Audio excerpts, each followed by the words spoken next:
Namaste and welcome to Daily News Simplified, the what, why, and how of newspaper reading. Now we would be analyzing the Delhi edition of the Hindu newspaper of 29th of October 2018, and the news that would be covered today is given on the screen, and the timestamp for the same is given in the description and the comment section given below.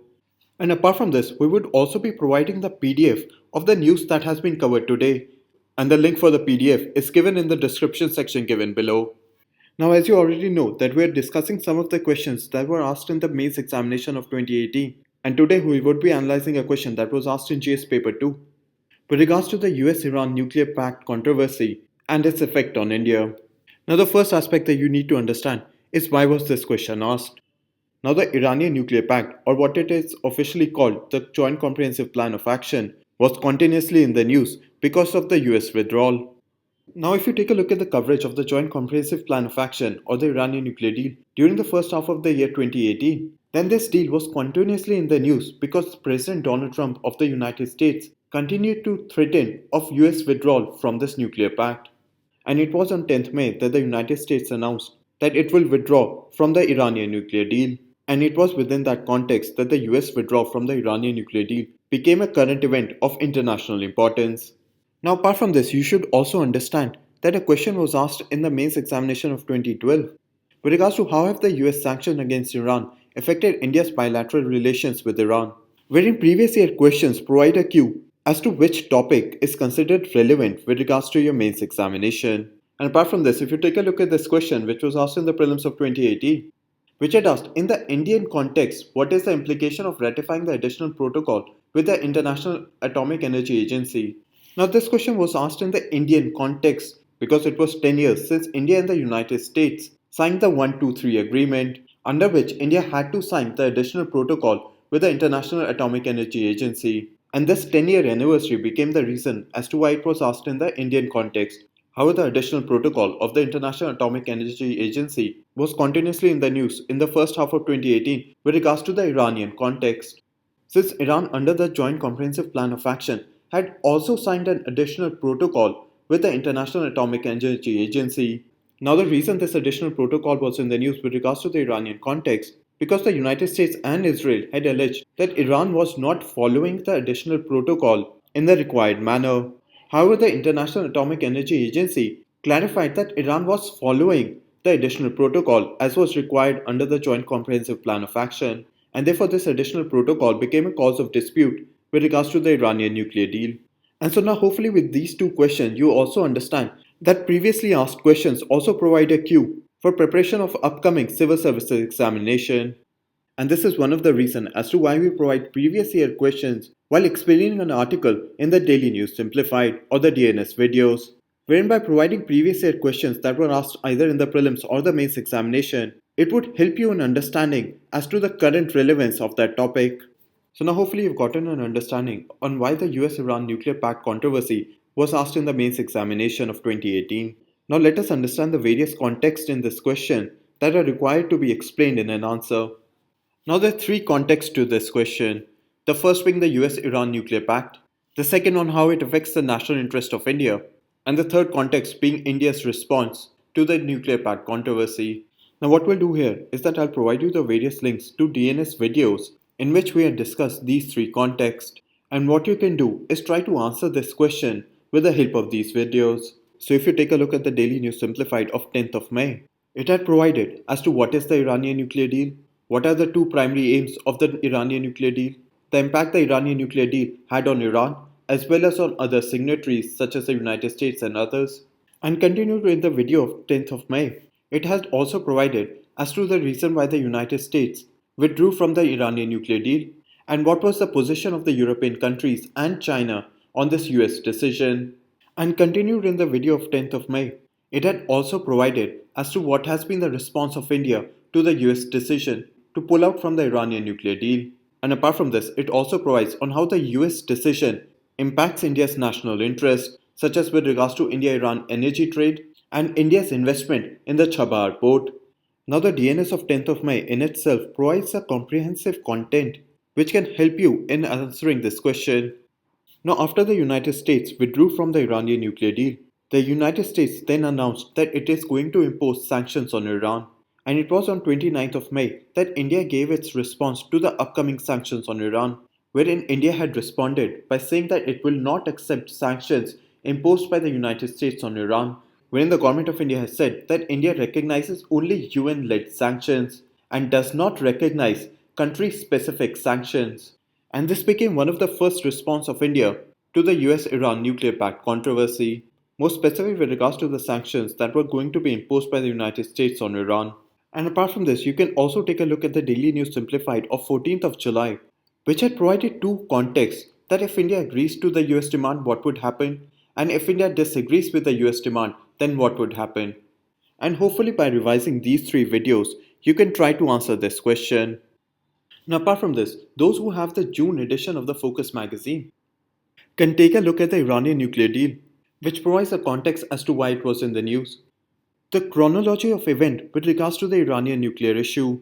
Since to understand as to why it is important in 2018, you also need to understand as to why it was important in 2012 also. And this can be done by understanding the chronology of the Iranian nuclear deal.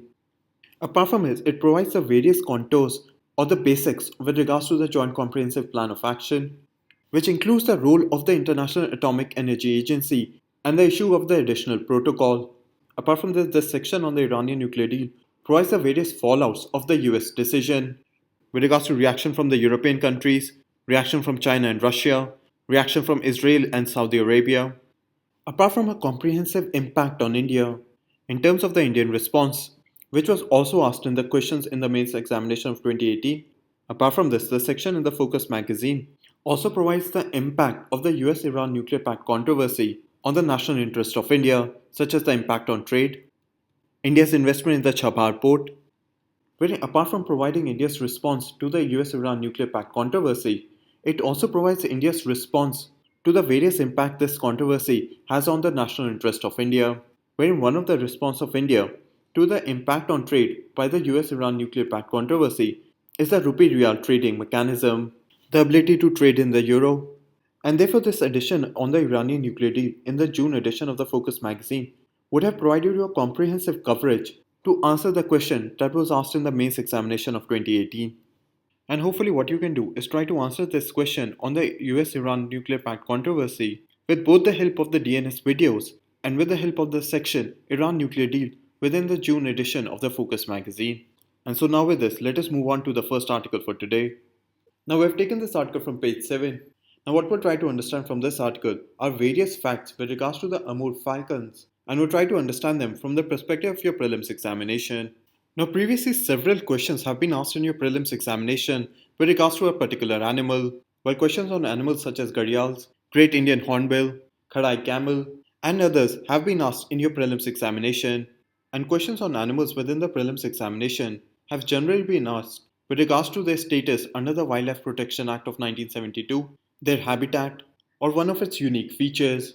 And apart from this, for your prelims examination, also try to understand as to the reference of the animal within the IUCN list or any other major international protection scheme. And therefore, by understanding the habitat of an animal, its status under the Wildlife Protection Act of 1972, and lastly, by understanding the unique feature of that animal, it would provide you with a comprehensive coverage for your upcoming prelims examination of 2019. And therefore, by understanding these 5 points with regards to any animal which is referenced in the Hindu newspaper or the Indian Express or any other paper that you follow, you would be able to have a comprehensive coverage for your prelims examination of 2019. So now let us understand about the Amur Falcon. Now the first thing that you need to understand is the habitat of the Amur Falcon. Now the Amur Falcon breeds in the southeastern part of Siberia and parts of northern China, which you can see in this map. And these Amur falcons migrate from the parts of Siberia and northern China over the eastern part of India to their final destination in Southeast Africa, in countries such as Somalia, Kenya, and South Africa. Now within India, these birds first stop in Umra village, which is on the Assam-Meghalaya border. Apart from this, the other major Indian resting point for these birds is the Doyong Lake, which is near the Pangti village in Nagaland. And it is within that context that the Amur Falcon Festival is held in the Taiso Valley in Meghalaya every year. And apart from this, 2018 would be the first year that the Amur Falcon Festival would be celebrated in the state of Nagaland.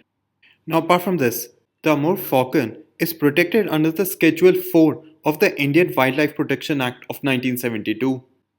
Apart from this, the Amur Falcon is also protected under the Convention on Migratory Species, and India is a signatory to the Convention on Migratory Species. And apart from this, the Amur Falcon is listed as a least concern in the IUCN status. And the fifth and the last point that you need to understand about the Amur Falcon is that it is one of the world's longest traveling raptor within the falcon family. So now hopefully you understood the five main points with regards to the Amur Falcon. Now question for your practice is consider the following statements on the Amur Falcon. Now the correct answer to this question would be given in the end section of this video. And so now with this, let us move on to the next article. Now we have taken this article from page 9. Now what this article talks about is the Multidimensional Poverty Index or the MPI. Now what we'll do is try to understand about this index from the perspective of your upcoming prelims examination of 2019. Wherein previously questions have been asked in your prelims examination as to which organization prepares which index. Wherein if you take a look at the prelims paper of 2018, a question was asked as to who prepares the Rule of Law Index, wherein the correct answer to this question is the World Justice Project. Wherein if you take an example of the prelims examination paper of 2017, a question was asked as to who prepares the Global Gender Gap Index report, wherein the correct answer to this question is A. World Economic Forum. And if in similar terms, if you take an example of the prelims examination paper of 2016, it had asked as to what are the indicators of the Global Hunger Index report, and the correct answer to this question is C. 1, 2 and 3. Similarly, it had asked as to who prepares the Ease of Doing Business Index, wherein the correct answer to this question is C. World Bank. And moreover, the 2016 paper had also asked as to who prepares the Global Financial Stability Report, wherein the correct answer to this question is B. International Monetary Fund or IMF. Now, the Multidimensional Poverty Index is developed by the Oxford Poverty and Human Development Initiative in collaboration with the UN Development Programme. Now, this Multidimensional Poverty Index replaced the earlier Human Poverty Index. Now, the purpose of the Multidimensional Poverty Index is to measure acute poverty by capturing severe deprivations that each person faces. And this severe deprivation for each person is measured in the field of health, education, and living standards. Now, apart from this, there are several unique features of the Multidimensional Poverty Index. Now, the first unique feature is that it assesses poverty at an individual level. And this makes it different from the earlier Human Poverty Index, wherein the earlier Human Poverty Index used to measure on an aggregate level. They were giving the poverty index at the national level. However, the Multidimensional Poverty Index assesses poverty at an individual level and thereby allows the assessment of poverty on a national basis, on an ethnic group basis, or in terms of region. The second unique feature is that it focuses on the multi-dimensions of poverty. Now, as you already know, there are three main indicators on how MPI is calculated. First being living standards, second being education, and the third being health. So let's say if a person is not literate or educated, now that does not mean that that person would be under poverty. Or let's say if a person has a low BMI index, and by having a low BMI index, it does not mean that person would be under poverty. So what the Multidimensional Poverty Index does is that it assesses a person who is deprived in at least one third of the indicators. And the third and the last unique feature of this index is that it does not include any indicator with regards to income. And the reason it does not include income is because the data on income in various countries is not available in a proper manner. And therefore, a poverty line or poverty data based on income does not provide a proper picture.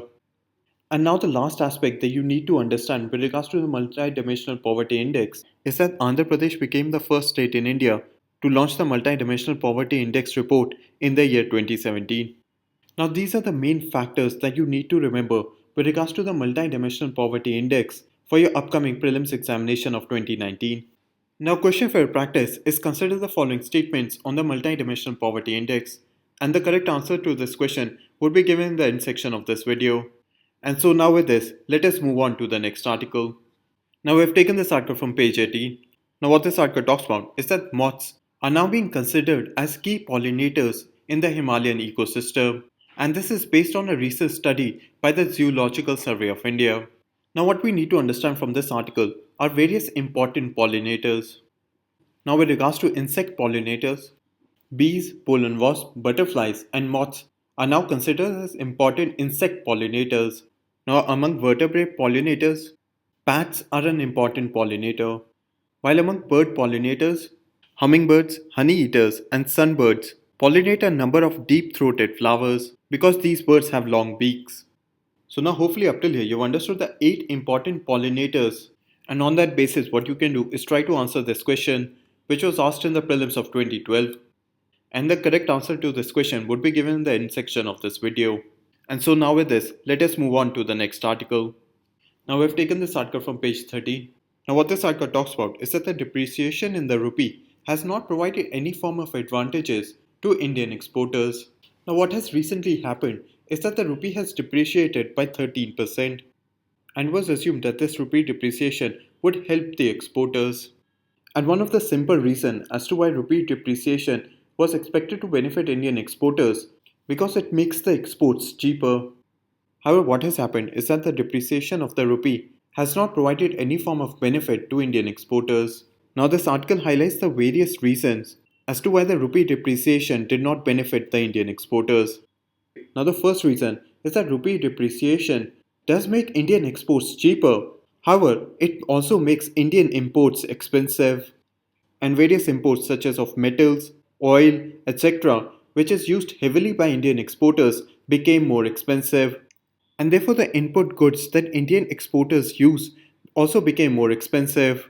And so, therefore, let's say for an example, a car manufacturer in India was exporting cars to the United States, and this depreciation in the Indian rupee would have caused the Indian manufacturer of the car to earn more money. However, this the rupee depreciation also increased the cost of aluminium, steel, and other forms of metal, and apart from increasing the cost of oil.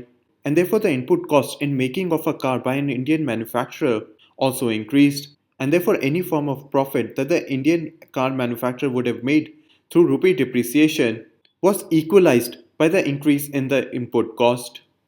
Now, the second reason was that if you take an example of an Indian car manufacturer who exports its car to countries such as Saudi Arabia, Indonesia, and other developing countries. However, what also happened was that the currencies of these countries, such as of Saudi Arabia, Indonesia, and others, had also depreciated as compared to the dollar. And therefore, for these countries such as Indonesia, Saudi Arabia, and others, the import of Indian goods also became expensive. And therefore, what these countries asked for was a buyer's discount.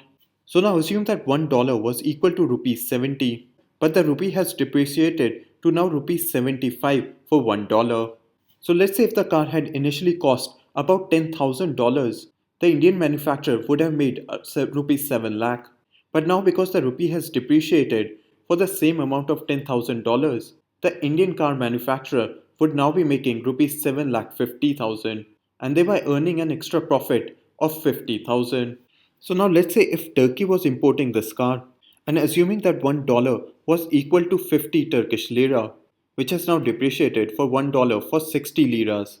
So now for a Turkish consumer to import an Indian car at $10,000, the consumer would initially have to take out 5 lakh liras. However, now because the Turkish lira has also depreciated against the US dollar, therefore for a Turkish consumer to buy a $10,000 car from India, the person would now need to pay out 6 lakh liras. And so therefore an import of an Indian car to Turkey has now become more expensive.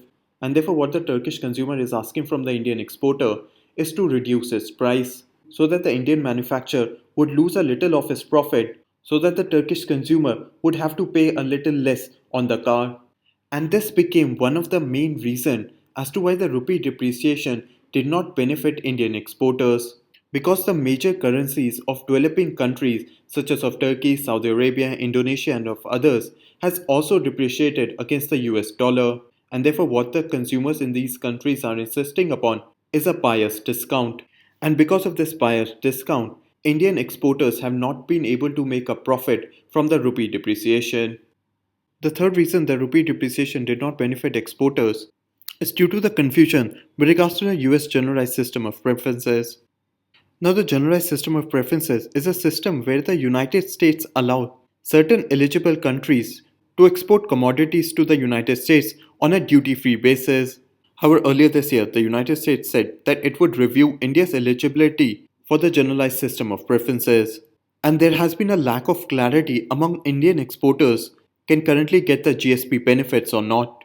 And therefore, what this has done is that the United States, which is one of India's major export markets, Indian exporters have not been able to get advance orders due to the confusion with the generalized system of preferences. So earlier, when India used to export certain goods to the United States, it would get a duty free under the generalized system of preferences. However, this year the United States said that it would review India's position under the generalized system of preferences. And so, therefore, the US importers who were earlier able to import Indian goods duty free are now not sure whether Indian goods are eligible for duty free status under the generalized system of preferences, and therefore these US companies have not placed orders to Indian exporters for several goods, and therefore this has caused a decline in advance orders for Indian exporters to the United States. And now the fourth and the last reason given in the article is that there is a lack of clarity on IGST refunds. Now, the issue with regards to the IGST refund is currently under judicial review, and we'll have to wait and see on how the judiciary of India moves forward with this issue. So, now hopefully, you've understood the four main reasons given in the article as to why the rupee depreciation did not benefit Indian exporters. Now, question for practice is consider the following statements, and the correct answer to this question would be given in the end section of this video. And so, now with this, let us move on to the next article. Now I've taken this article from page 10.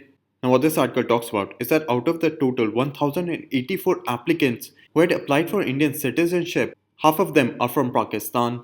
And what we'll try to understand from this article is the Citizenship Amendment Bill of 2016 that had proposed to grant citizenship to members of six persecuted minorities: Hindus, Jain, Sikh, Parsis, Christians, and Buddhists from the countries of Pakistan, Afghanistan, and Bangladesh. So now let us again revise the Citizenship Amendment Bill of 2016.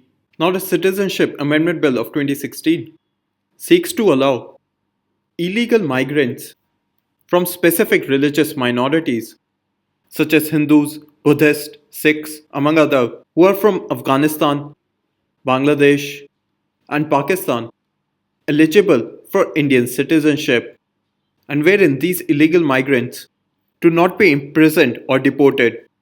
However, various groups in Assam are not happy with the Citizenship Amendment Bill of 2016, wherein the first concern that has been raised is that it would allow post 1971 Hindu migrants to stay in Assam, which in turn leads to the fear of a changed demography, which is based on language and ethnicity. And the second concern that has been raised is that it violates 1985 Assam Accord, wherein under this accord it prescribed deportation of illegal aliens that had entered Assam after 24th March 1971. Now hopefully up till here you've understood wherein the Citizenship Amendment Bill of 2016 seeks to allow illegal migrants from specific religious minorities such as Hindus, Sikhs, Jain, Parsis, or Christian religious communities who are minorities in Afghanistan, Bangladesh, or Pakistan, wherein under this bill, such illegal migrants would be eligible for Indian citizenship, and these illegal migrants will not be imprisoned or deported. And these provision of the Citizenship Amendment Bill of 2016 has raised concerns among various groups in Assam, wherein it would allow post 1971 or the post Bangladesh war Hindu migrants to stay in Assam, wherein there is a fear of demographic change based on language and ethnic identities. And the second concern raised is that it violates the 1985 Assam Accord, wherein under the accord it prescribed the deportation of illegal aliens which had entered into Assam after 24th March 1971. Now you have to understand that this news is in transition, and we'll have to wait and see on how the Citizenship Amendment Bill of 2016 moves forward. And now with this, we come to an end in the analysis of today's newspaper. Now we move on to the question for today.